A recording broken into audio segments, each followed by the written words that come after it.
A butterscotch lake, sweater vests, a 100-foot tall lawnmower, and a fever dream of a dream. Today on Watchbots.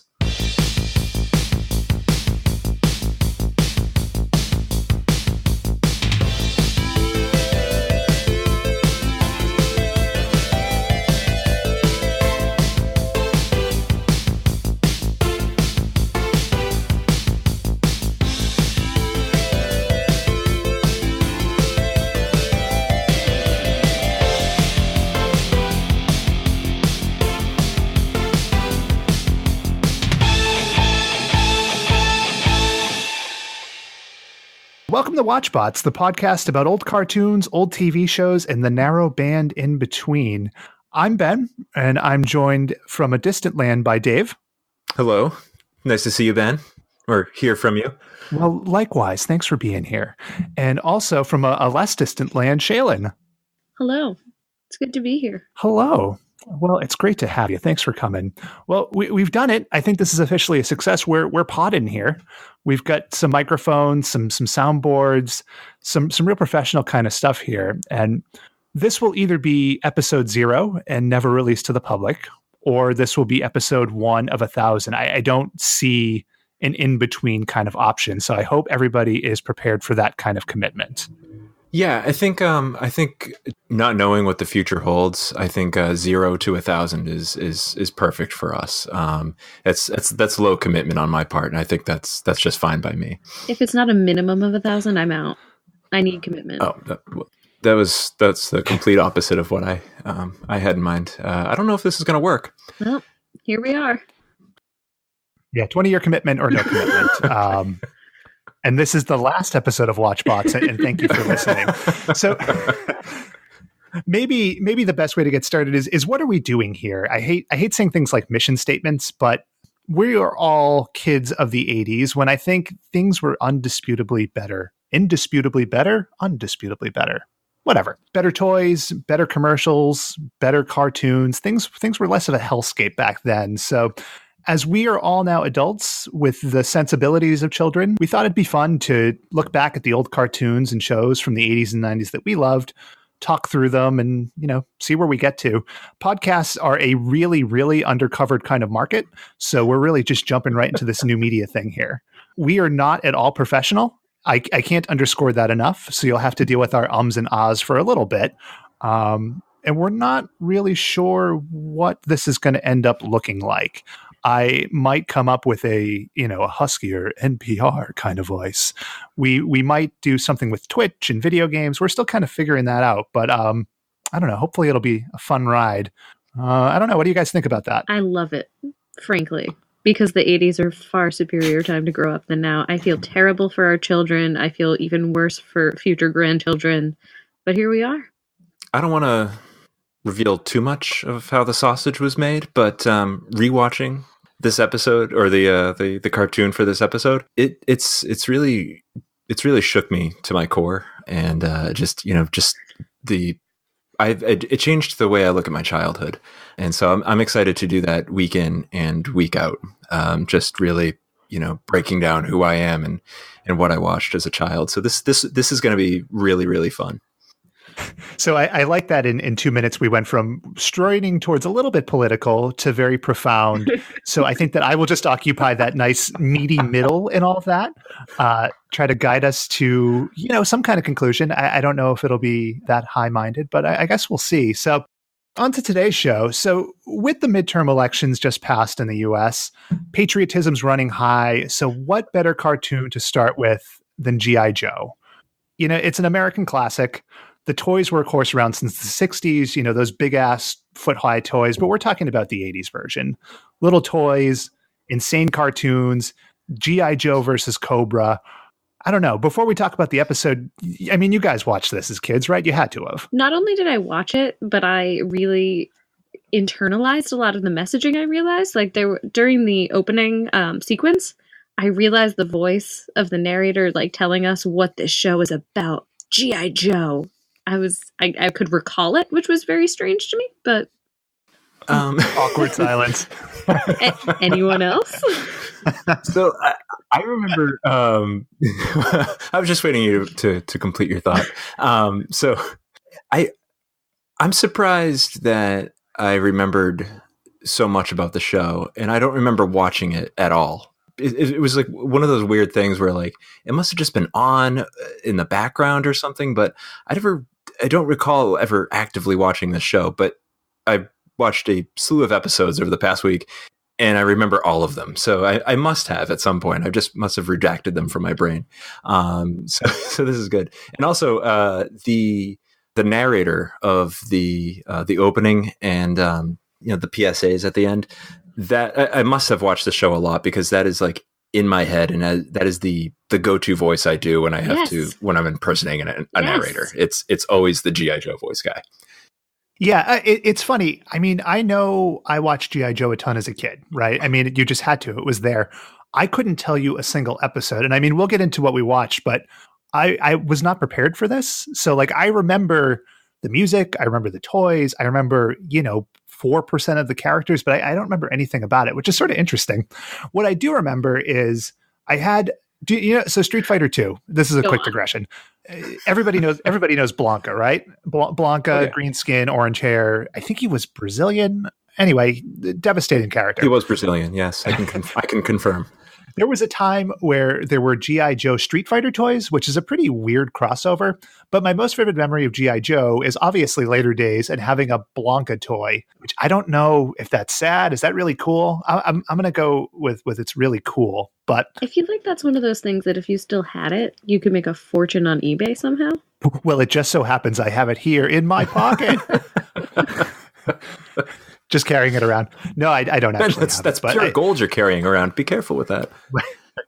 So I think we'll talk about today's episode, which is the Gamemaster, but talking about things out of context is dangerous in a farce. And I just want to be clear that we're putting all things in context here. So I don't have a name for this segment yet, but I just want to talk a little bit about sort of the top TV shows, the top movies, the top songs of the day, just to get everybody in the mood. Us, the listeners, you got to put these things in the right frame of mind. So the top rated TV shows of October 21st, 1985, when this episode aired, were The Cosby Show, which did not age well. Neither the show nor the man.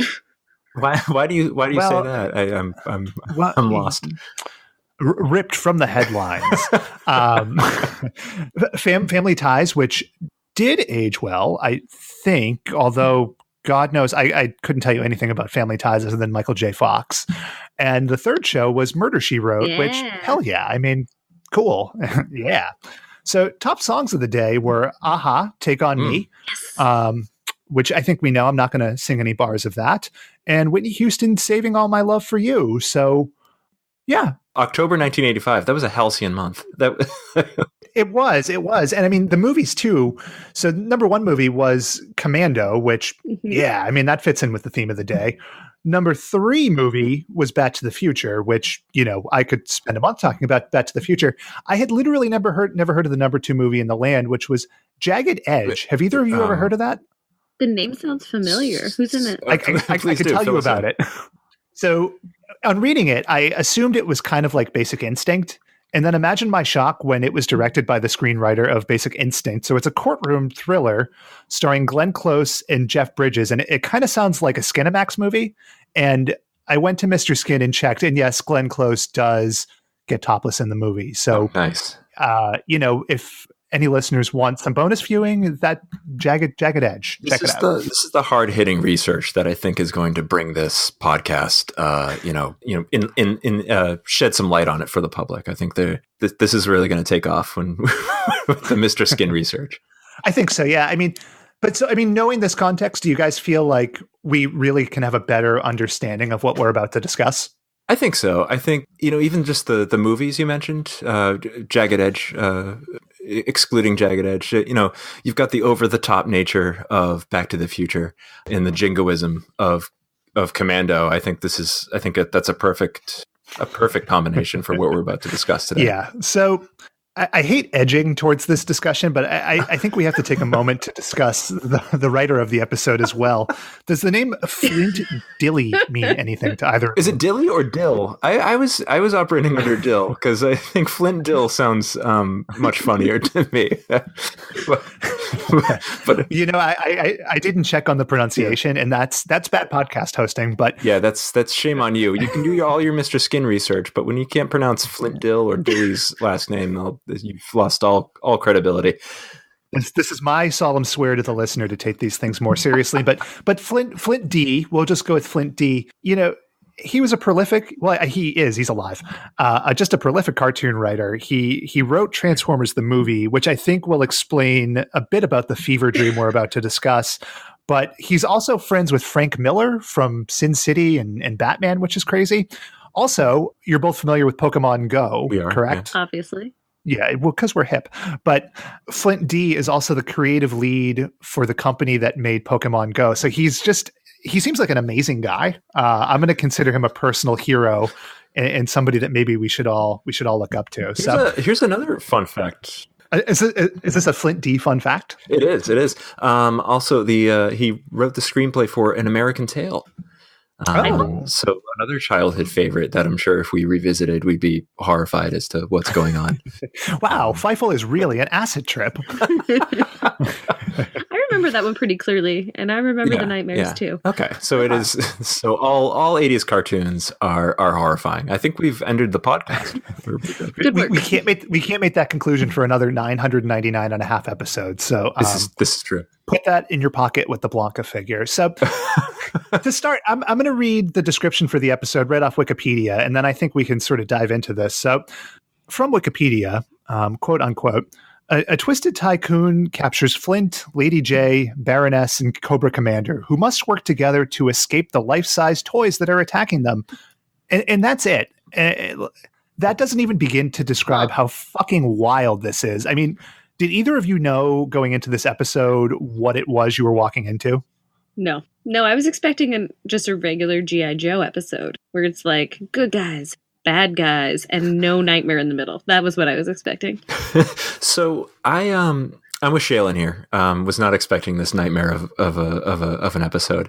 I think I don't recall or remember watching any of these episodes, but I must have, because when I was watching this, I remembered like a lot of the characters and their characteristics, and this episode really broke that down. And I don't remember Cobra Commander doing what he did in this episode in any other episode. I don't remember Flint or Baroness doing what they did in this episode in any other episode.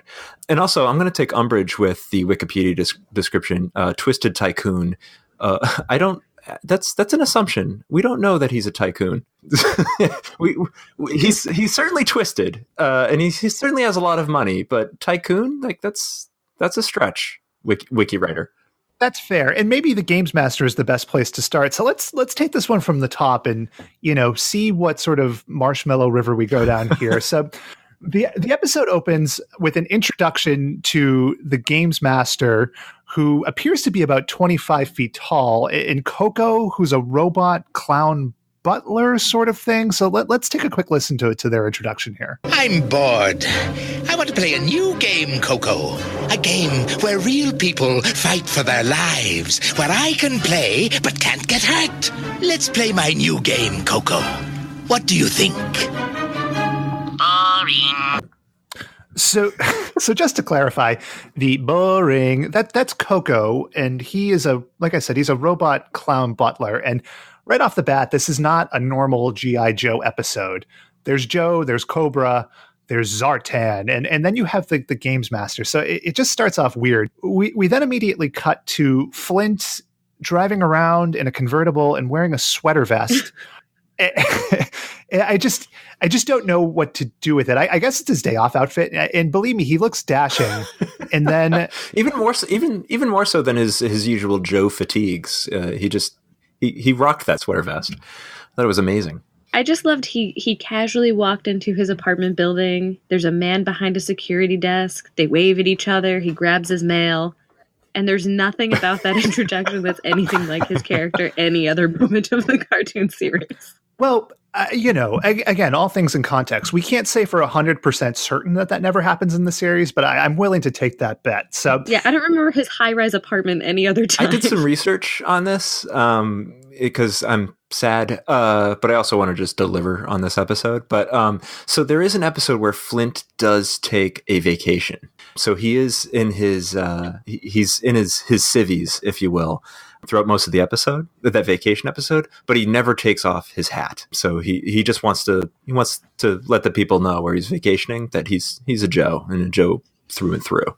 But that episode was missing his sweater vest and pleated khakis, which I thought was just a nice touch in this Gamemaster's episode.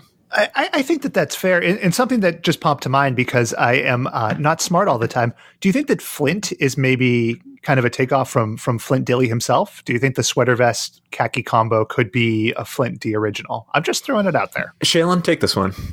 I think they definitely wear the same loafers. I can't speak to the sweater vest. Okay. Well, maybe this is something for Twitter. We'll pull up some Flint Dilley shots and some sweater vest Flint. We can post this on Twitter later. My guess is here, not to psychoanalyze our hero Flint Dilley, but I think he's writing himself into Flint. He's fantasizing. This is all fantasy. He wants to be Flint, but he didn't want to go too far, so he made Flint the second in command. He didn't want to look too proud or whatever, so I think he wrote him as second in command so he can come off as humble but strong and rocking pleated khakis. That's my take. And this is the hard hitting analysis you're only going to find on Watchbots. So anyway, Flint is the first pawn in the game here. And Dave, you mentioned fantasy, and I think that's a nice segue into our next participant here, and that's Lady J. And I'm just going to play the clip, and maybe we can dig into this. It's Lady J. Clothes are like candy to her. I know just what dress she will pick, Coco. That one. I thought she'd like the other one. Let me paint a little picture here. So Lady J is in a department store, and the Gamemaster's watching her with at least two cameras. And then Lady J goes into a dressing room, takes off her dress. Now, tastefully, you don't see anything. You just see the dress fall to the floor. And then she's put in a wooden box and kidnapped. So by robots. We'll get into by robots. We'll talk more about this, I'm sure. I didn't realize that G.I. Joe was this horny. I don't know. Thoughts? Am I wrong? Is this just a really horny show? The show or the episode? I don't know. I mean, interpret it how you will. I don't remember women being objectified quite on the level as this episode, but I do remember being like a little kid and kind of questioning it. But I'm also female, so I feel like that I'm a little sensitive to it. And I hung out with real weird kids when I was younger too. So there's that. But I was very, very uncomfortable in this scene. like I don't ever want to buy a dress in public ever again. Like online shopping forever. I'm just putting that out there. Can I just point out I was also massively uncomfortable, but it's just because the scene really captured the eroticism you're only going to see in a Jagged Edge type film. Oh, so we're tying it back to the third most popular film of October 1985. Yeah. Listen, kids, I took an improv class. I know how to tie layers upon layers here. Yeah, I think I'm right there with you both on how creepy that scene was. I was shocked at like what they showed with Lady J taking off her dress and the dress dropping. Like it being off camera was almost worse than just like showing her in her underwear. It was like, hey, this is Flint Dilley just wanted to be very, very suggestive. I don't mean to interrupt, but I also feel like that's evocative of a lot of movie previews of the time. Oh yeah. And I think that it was supposed to be like a tie-in kind of, you know what I mean? Like, oh, little kids have probably seen this commercial on TV. We'll put it in G.I. Joe too. Which is a terrible idea. So we could talk about the sexuality of this a lot, and believe me, we will. But so anyway, Lady J's in a box. Maybe naked, maybe not. It's not necessarily clear. Also, part of this wicked game are the Baroness, who we'll get to, believe me. She is in some kind of hot tub copper pot thing, and Cobra Commander, who falls through the floor. So the Gamemaster is certainly diabolical. But for some reason, on the Gamemaster's private island, everybody wakes up in cribs, baby cribs that are oversized, but for adults. The games master comes on and he explains it's a fight to the death. There's only escape for one character participant, whatever, on the show. So it's a real takeoff of your PUBGs and your Fortnites. And I think in some ways you can argue that this episode's really a forerunner for all that stuff. But I don't know. What did you guys think about the everybody waking up in cribs? So now not only like we're sexualizing women in a kind of strange way, we're also making them all children that we're about to kill. Like this is fucking crazy. Yeah, I actually wrote in my notes, what fresh hell is this? This was meant for children. So yeah, it's a terrible nightmare. That's really all I've got. Piggybacking off that, every opening second of this episode just got weirder and weirder. The pleated khakis of Flint, Lady J dropping her dress and being watched, the Baroness in the weird, massive, oversized hot tub thing. I don't know what that was, and it's just in this random empty room. When I rewatched the episode, I noticed it and I paused it and I was like looking around the rest of the scene. And there's nothing else in the room except for a door by which the robots enter and take her away. So where the hell is she?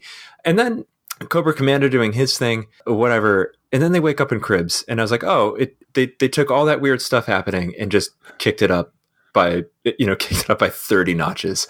And I think it comes back to Flint Dill and his devotion to creating a well-rounded character in the Games Master. He wanted to create someone that was a voyeur, infantilism, the Candy Island and the toys and all that. This is some deep psychological work, guys. And I think we're not properly appreciating that. I think that's fair. And two counterpoints to that. And one is I should apologize to the listeners if you hear a click clack. That would be the dog. We haven't quite figured out this recording situation yet. The other point, Dave, you made is a good one, and I was thank you, Ben. Well, I agree. I was thinking about the Baroness a lot for many reasons, and one of them was this weird copper pot room that she's in. And what this episode kind of reminds me of overall. Walk with me through this. So how in Star Trek there would always be like episodes where they're detectives or in a cowboy show or whatever. Do you know what I mean? Yeah. When they're in the hologram room. Yeah. So this kind of reminds me of that. And, for those shows, they did it because those sets were around and there were budgetary things. That doesn't necessarily work here because this is a cartoon, which, I mean, God knows the power of imagination. I'm all for that, but it's pretty weird. So anyway, well, maybe so. If what you're saying is they could have spent more time drawing the surroundings of this giant copper tub, that maybe they couldn't because they spent too much time characterizing the Games Master and just devoting all of their time to this weird giant baby man. I was going to say, behind door number 3, I just assume that the Baroness has no personality beyond serving Cobra Command, so she just sort of lives in a warehouse with a tub. That's just her whole existence. Whenever I try to imagine, a character like living outside of the movie or the cartoon or show or whatever, I just picture them in giant empty warehouses with like a toilet or a tub in the middle of it. That's exactly where my mind goes to. Well, maybe Cypher is oh God, I flubbed it. Oh. We'll cut it out. We'll cut it out. We'll cut it in post. Maybe Baroness is the cipher through which we're supposed to watch the show. See, it was worth it. So let's continue on here. I didn't expect to spend so much time talking about the copper pot room, but you know what? I love it. So I'm glad we did. Yeah, I am too. I think it's adding a lot of layers here. So The Games Master sends in some toy soldiers to fire at our intrepid contestants, and I think nobody sums this up better than our friend Flint. Fire! It's not toy ammo. Let's get out of here. And truly, it was not toy ammo. So and this is the point that we realize that the Games Master isn't just demented. He is very sincerely trying to murder 3 people. Yeah. They woke up in giant cribs. They should have just assumed that they were going to die or be viciously harmed. Yeah. So we're not even, like 10% through as wild as this gets. So our heroes jump through a window, and then they're wandering through a landscape you might not be familiar with. You think G.I. Joe, you think desert, jungles, weird ass Cobra layers, things like that. But I don't think that you're necessarily expecting something like this. That looks like licorice on that tree and marshmallows on that one. We're in a candy forest. That can't be real. I think it is. I took a caramel apple. These look like bonbon berries. Look out! Why do they just so randomly say it's a candy forest? Well, I mean, it is. There's licorice trees and bonbon berries. I mean, if that doesn't scream candy forest, I guess I just don't know what does. We're in a candy forest. I love how he's just like delightfully perplexed through it. We're in a candy forest. My God, Lady J. I rewatched that. I rewatched a lot of this episode, and that was one I kept rewinding to hear him say over and over and over again. So I'm glad you pulled that clip. Yeah, I think I probably should have mentioned this earlier. We watched this episode through Tubi TV, and there'll be a link in the show notes. But you really have to see this. It's really crazy. But so things being what they are, soon our heroes are fighting, and they find themselves in a pool of caramel, or do they? Get me out of here! I'm sinking in caramel! Not caramel, butterscotch! What do we do now, Baroness? We can either save them or we can fight. There's no time to do both. You get Lady J out first. You might double team me. So there's two things here that I think are worth talking about. And one of them is the Baroness, who we keep circling around. But let's put her aside for just one more second. I love Cobra Commander, right? He's got his full face mask, but he knows that he and Lady J are not in caramel, but in fact in butterscotch. And I think that detail is so rich and so vibrant and so velvety, similar to butterscotch itself. Thank you. Good night. Well, I had a lot to say about that, but you've tied that up and wrapped it up in a nice little bow. So that's it. That's it. Let's talk about the Baroness. Could I want to get back to the Cobra Commander. That was a joke. We're not done. We're not done. 999 more episodes to go. Minimum. So this goes back to me not remembering anything about G.I. Joe, but somehow remembering everything about it. Was the Cobra Commander always so goofy? Yes. Was he? Yeah, he was a bumbling fool. When compared throughout the whole series. Oh yeah. He's a schemer and a dreamer, but when you compare him to a Destro or a Serpentor, and God willing, we'll do a Serpentor episode someday. He's a fool. I don't know how he rose to the rank of commander or what the promotion structure within Cobra is, but he feels to me like the guy who set the corporation up, or maybe his dad set the corporation up, and then he's just kind of the bumbling son, the Mark Davis, if you will. Trust fund Cobra Commander. Yeah, I think that's fine. Yeah. I mean, anyone who thinks it's necessary to point out someone's incorrect assessment of caramel or butterscotch that's about to kill them. So he's always goofy. I'll accept that. Was he always a candy expert?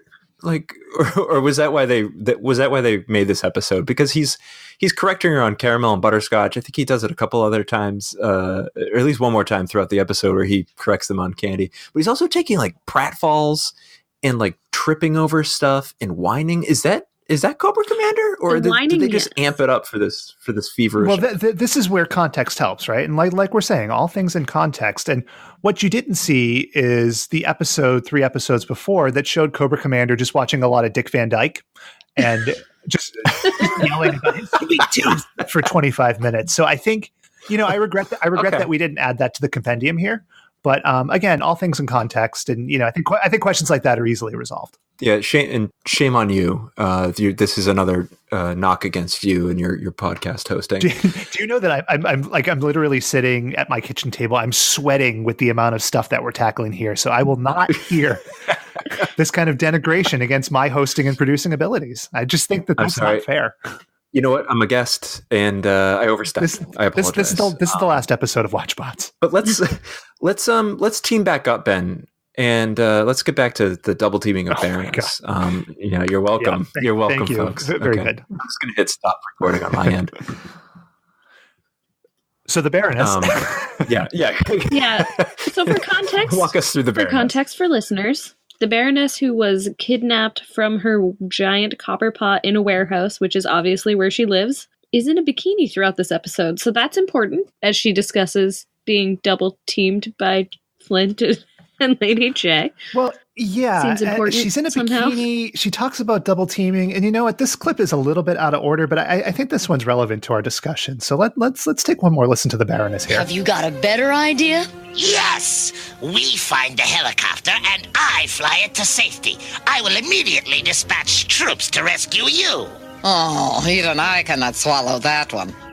So, as you can tell, she's clearly talking about Dicks. oral sex with Cobra Commander. I'm struck by how insanely horny this episode of G.I. Joe was, and I'm kind of compelled to go and watch a lot of G.I. Joe. One, because it's awesome, and two, just like, was it always like this? Did G.I. Joe corrupt a nation of youths? Not to be ultra violent or jingoistic, but just to be just fucking horny all the time. I don't know. I mean, I'm just throwing it out there as a theory. I mean, the cause for Me Too came from somewhere. And I'm going to go ahead and blame G.I. Joe today. Yeah, I 24/7 horny. I cast the blame on Flint Dill. It's his fault. I'm going to come back to Flint Dill a lot because I think he wrote the episode, but I think he's the cause of a lot of problems that you, me, and America have. So that's my take. But can we get back to double teaming the Baroness? Absolutely. I mean, I think, yeah. I mean, what are your thoughts there? Let's hear it in just, gory detail. Well, I'm more, it's hard to talk about this, but it was just before or after she said that Flint and her were fighting, and somehow Flint flipped her using his feet. It's amazing. Maybe you can talk about it better, Ben. Describe it better. But I just think it just adds onto the ridiculousness of this episode. The fight choreography, the double entendres. I'm still speechless over how weird this all is. Yeah, and again, we'll try to post some gifs or some gifs to Twitter about this. But yeah, Flint grabs the Baroness by her head with his feet, flips her over, and then is holding her down while the camera shoots them from the waist up. It's wild. I hate saying wild over and over, but like, this is just so crazy and like really uncomfortable to watch this hero just pinning this woman in a bikini to the ground while she talks about being double teamed. Well, in Trump's America, maybe this is the status quo. It was in 1985. You said this wasn't going to get political. I'm going to run away. I'm going to run away from this.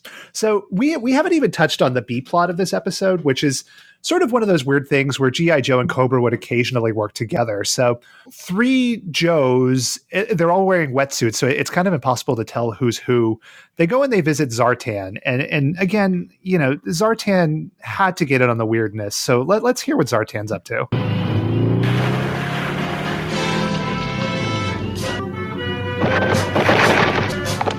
No, don't shoot! Those vials are full of deadly swamp flu!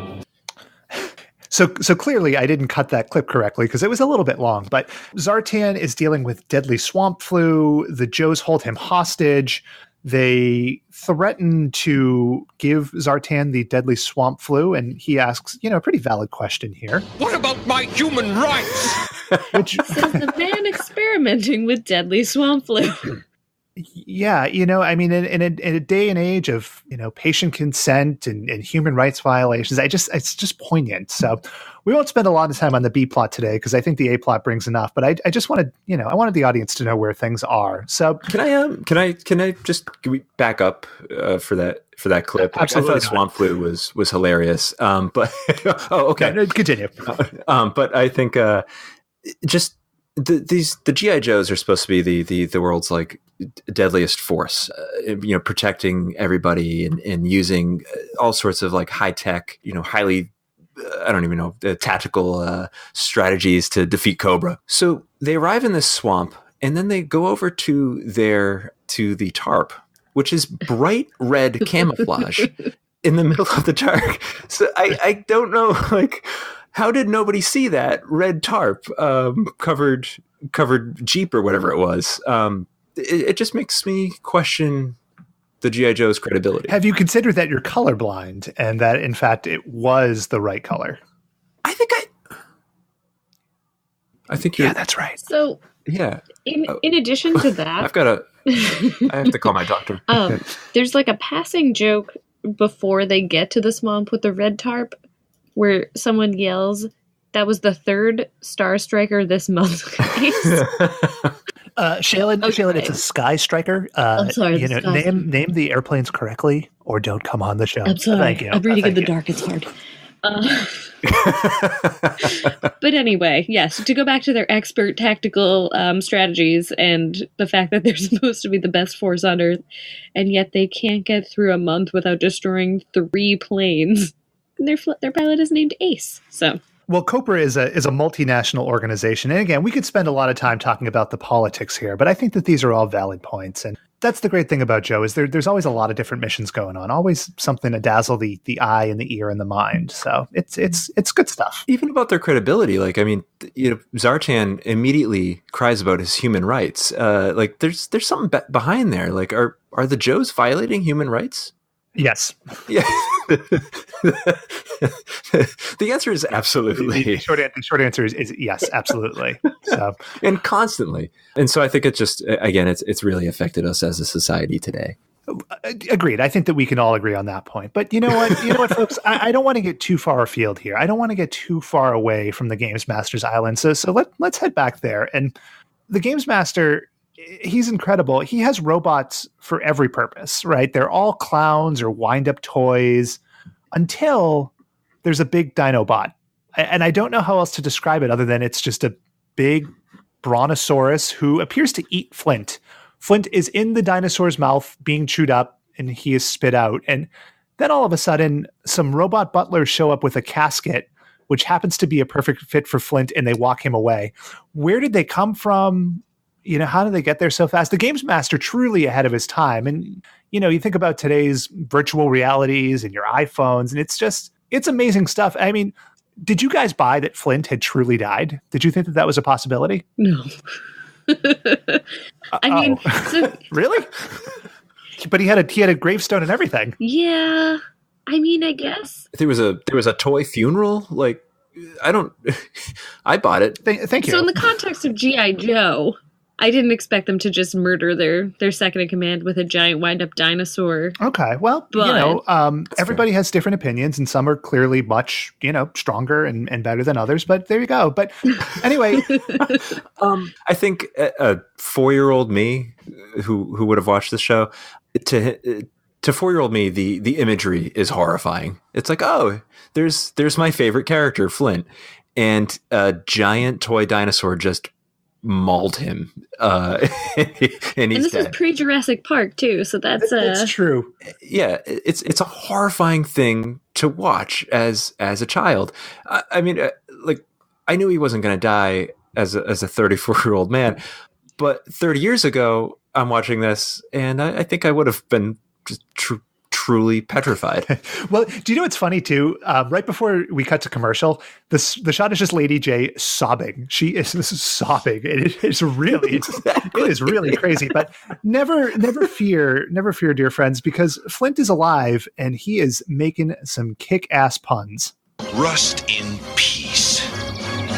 So he gets out of the casket and throws the roses from his funeral onto the robots, and he says, "Rust in peace," and all is well. Or is it? So we have a couple more clips here, and this one's a little bit long, but I want you to bear with me. Let me just set the scene a little bit. Lady J, Cobra Commander, and the Baroness find the helicopter, and they're arguing over who's going to fly it away when all of a sudden something unexpected appears, and I think the Gamemaster probably can tell us better than I can. If there's one thing I hate, it is mowing the lawn. I hate lawnmowers!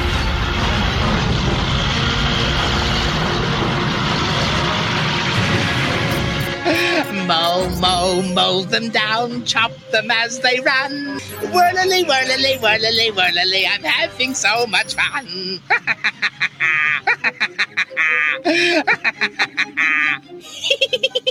What is so funny, Coco? I haven't heard you laugh in so long. Now we're playing my game. So I'm gonna lay out and let one of you talk through this one. So we have the Gamemaster who has all kinds of enormous toys. So why wouldn't he then have the most giant lawnmower? And I'm pretty sure that no one wrote the script for this. And I don't know, upon listening again, that they even hired an actor. I feel like they just found a crazy person to mutter and sing songs about a lawnmower. Yeah, I was trying to, I think foolishly, try to inject logic into this scene. So he hates lawnmowers, and that's apparent by his song and his just outright declaring that he hates lawnmowers. I don't think I've ever heard anybody say that ever. But if he hates lawnmowers so much, why did he construct the biggest fucking lawnmower in the world? I don't get it. Is it like a Batman thing where like he's scared of bats, so he makes it his symbol? I'm not sure what's going on here. Worst symbol ever. So for me, the episode when it started was getting weirder, and then I just accepted it. And then the lawnmower scene happened. He says, "I hate lawnmowers," and I just sort of gave up and was like, "Oh, this is yes." I'm unsure if this is if I'm actually watching something or if I'm having a fever dream. The fact that neither of you came up with the Lawnmower Man reference is really making me question a choice in co-hosts because Batman, Lawnmower Man, it's right there. And when putting the show together, on my list of people I'd like to have on, I think a PhD in psychology would have just been a real winner here. Mm-hmm. But yeah, I mean, this is. Are you not liking my psychoanalysis of this? No. It's good. I mean, it's armchair, but it's a start. Again, we're talking about a cartoon, so you can't take this too seriously. But just in the context of what G.I. Joe is, like in a world where they fly around in planes and shoot lasers at each other, just the idea of a 60-foot lawnmower chasing you, it's the weirdest thing. It's an old school lawnmower too. It's not like a gas powered one. It's the right. It's right. It's Right. It's environmentally friendly. Right. maybe there's a lesson to that too. I mean, I think we're taking a lot out of this, but I think compared to all this craziness, the end of the episode is actually a little bit anticlimactic. So both G.I. Joe and Cobra find the Gamemaster's island, and just when they're about to corner the Gamemaster, he flies away in a Jetsons ship, and he claims he's going to get revenge. So I took a look forward in time, and if you had to guess, do we ever see the Gamemaster again? I'm going to go with yes, only because he's so ginormous. Like, he's a physically giant man compared to the other characters, so how could he possibly hide out forever? Dave?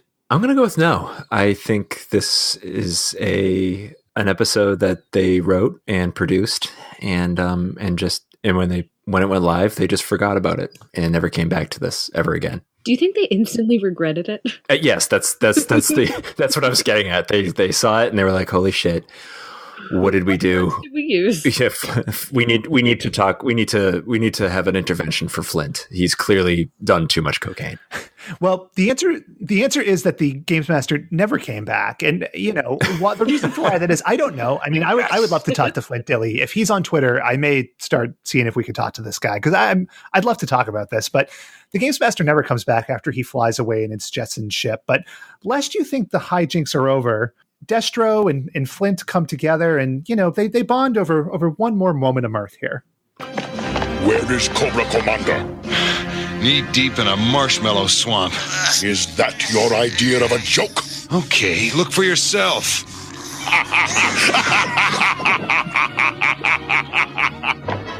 Because who wouldn't laugh over Cobra Commander waiting around in a marshmallow swamp? It is objectively funny. And with that, the Joes and the Cobras go their separate ways just to come back together again later down the road. So sadly, this episode, like the early seasons, don't have the PSAs, and I think the PSAs are remembered for the Fensler redos and just how crazy they were on their own. But what this episode does have is maybe my favorite G.I. Joe thing, and that's that sweet commercial bumper music. And because I'm selfish and have control of the soundboard, we're going to listen to the bumper music, or are we? We are. G.I. Joe will return after these messages. Now, back to G.I. Joe.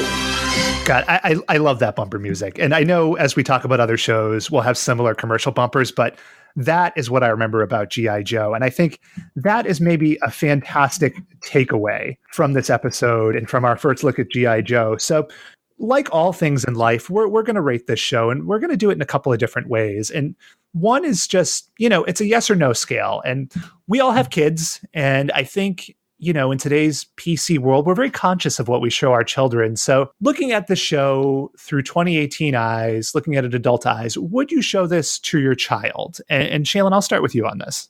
In short, no.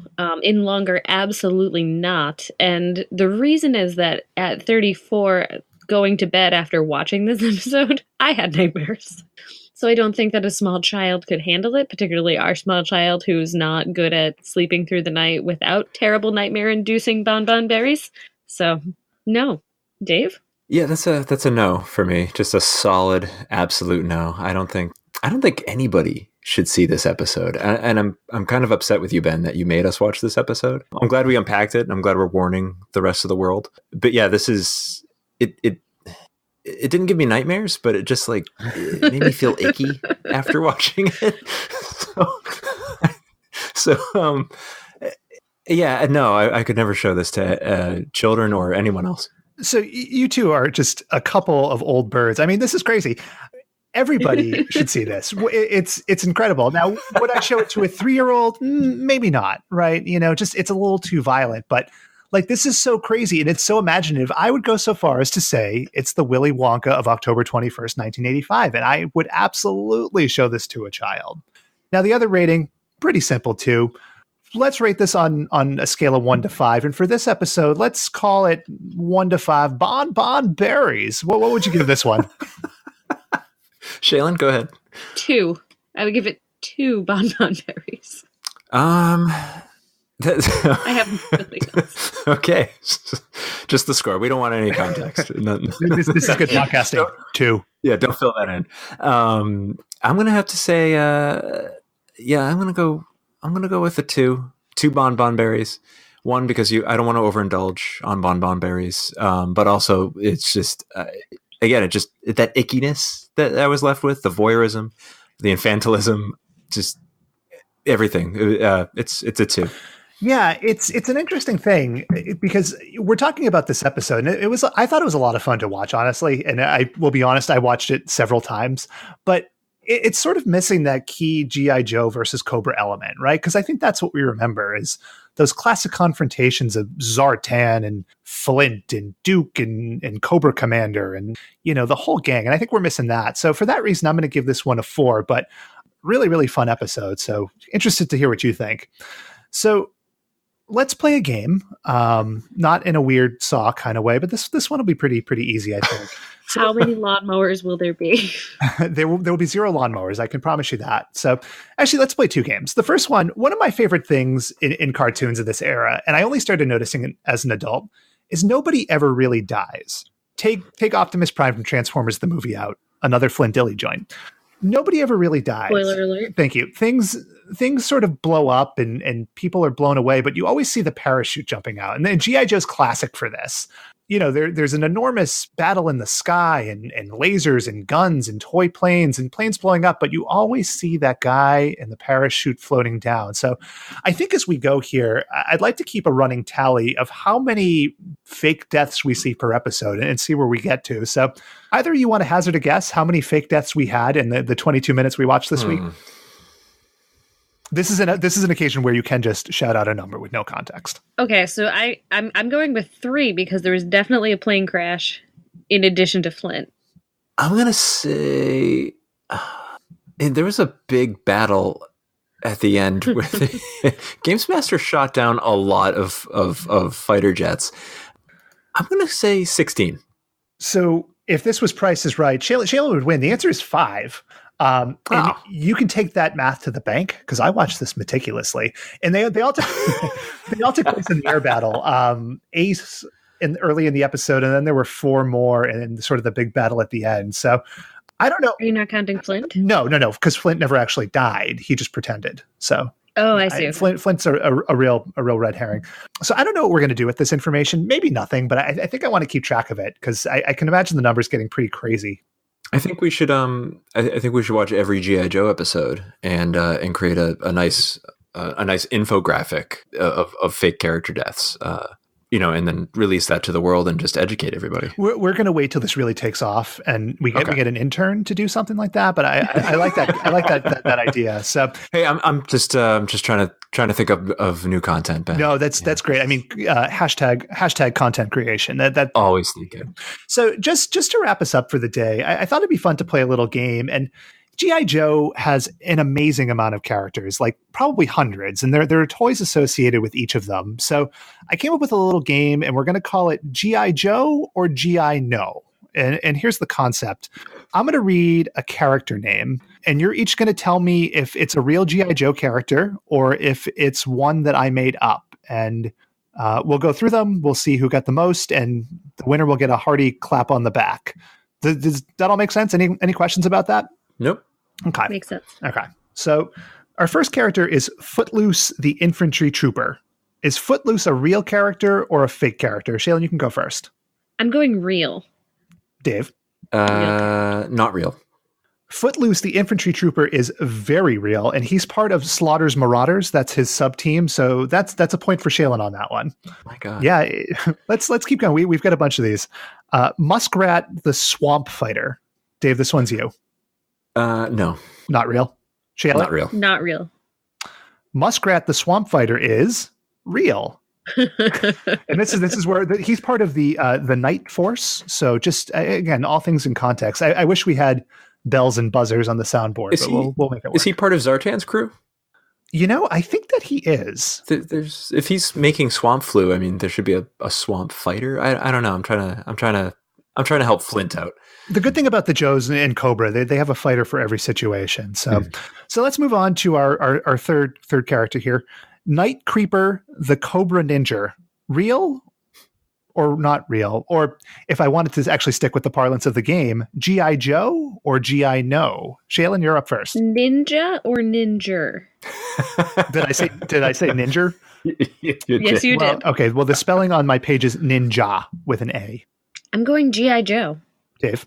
I'm sticking with no. Not real. Night Creeper, the Cobra Ninja. Jeez. now you're in my head about this. Night Creeper, the Cobra Ninja is G.I. Joe. Oh my gosh. So Shaylin gets a point on that. So Shaylin, you're up. Yeah. You're up 2-0. So Dave, you got a bit to make up. We have like 32 more. Right? Yeah, so approximately 200 more. So yeah, I've got some time. Listen, this segment's going really well. So let's drag it out to its horrible conclusion. Number 4, Task Blaster, Explosive Ordnance. G.I. Joe or G.I. No? Dave, you're up first. G.I. Joe. Shaylin? G.I. No. Task Blaster is a G.I. No. God damn it. I made that one up. Task Blaster, the Explosive Ordnance Man. Sometimes the words just flow to me. Well, I can't so Task Blaster isn't, but like Night Creeper is Night Creeper's just fine in the G.I. Joe world. Like that's an okay name, but Task Blaster is ridiculous. I don't like this game. This is making me very nervous, and I don't want to lose. You're down 3-0 after 4 rounds, which is not a really strong start. And you're not mathematically eliminated. So let's go to that point. So right, we have 198 more. Okay. That's correct. 2.5 more hours to go. Number 5, Backblast, the anti-aircraft soldier. Is Backblast a G.I. Joe or a G.I. No? Shaylin, you're up first. G.I. Joe. Dave, Backblast, the anti-aircraft soldier. G.I. Joe or G.I. No? I'm going to say G.I. No. Dave, you're terrible at this game. Backblast is so clearly a G.I. Joe character. Oh, you know what else? Oh, obviously. Oh, and they're there with Face Blast and I don't know what else, but yeah, that's a disgusting name. Well, yeah. So mathematically, Dave, you're eliminated. So we're just going to do one more round. Can we play out the string? You want to play out the string? I have 3 more. We'll play out the string. Okay. I was going to say I have 1 more, but we'll do 3 more just for put a lot of funsies. effort into this, and I'm really thrown for a loop with the back blaster. I feel like our three listeners that we have are just dropping by the second. Yeah, my mom left after she heard me swear. So yeah, we're done. All that Baroness talk and back blasting. So anyway, all right, number 6, Skidmark, the Desert Fox Driver. Is Skidmark a G.I. Joe or is Skidmark a G.I. No? Dave, you're up first. G.I. Joe. Shaylin? I'm going G.I. No. Dave's on the board. Skidmark, definitely a G.I. Joe. And Skidmark, I mean, if you look at the concept art for Skidmark, it's probably not what you think. So, I mean, I'm sure you two are thinking of this the perverted way, but he's a Desert Fox driver. There's really there's no problem here. So I knew this answer because I had the Skidmark figure. So, Jesus, I should have known that. And I thought you knew me. And Shaylin, shame on you for going the potty route. That's terrible. Poop is funny. I'm sorry. I can't help that. Poop is funny will be the tagline of the podcast as we go here. So it's going to be a trending hashtag pretty soon. Let's wrap this up with one more. The last contestant here, Crimson Tide, the Cobra Seductress. G.I. Joe or G.I. No? Shaylin, you go first. G.I. No, please go. Yeah, G.I. No for me too. Unfortunately, you're both correct. I really hope to. I think what we learned today is that if Hasbro has a job designing horrible G.I. Joe characters, I'm in for it. So anyway, that was G.I. Joe or G.I. No, and I think that was a rousing success. So Shaylin, you took it 5-2. Dave, good effort. There's always next time. We've got a lot of these to go. So well, I'm just glad my performance isn't affecting my ability to be on this show anymore. So I appreciate that. Thank you. Yeah, no. I think that's a good point. So yeah. I feel like we've covered the hell out of this episode. Any last thoughts on G.I. Joe or the Gamemaster? Don't show your children this. That's all. It's a PSA. Dave, any last thoughts? I just you were making fun of Rust in Peace, and I didn't appreciate that because I thought it was actually a pretty damn good line, and so and I actually wrote that in my notes. This is actually a very good line. I'm not sure to be angry with you or ashamed of myself. Maybe a little bit of both, but that's my final thought. Public shaming. Very good. Very good. So we want to do a Q&A section with the audience here, but as we don't currently have an audience, we're going to skip that this time through. So I guess with that, we'll call it a week. So this has been episode 1 of Watchbots. Thanks for listening.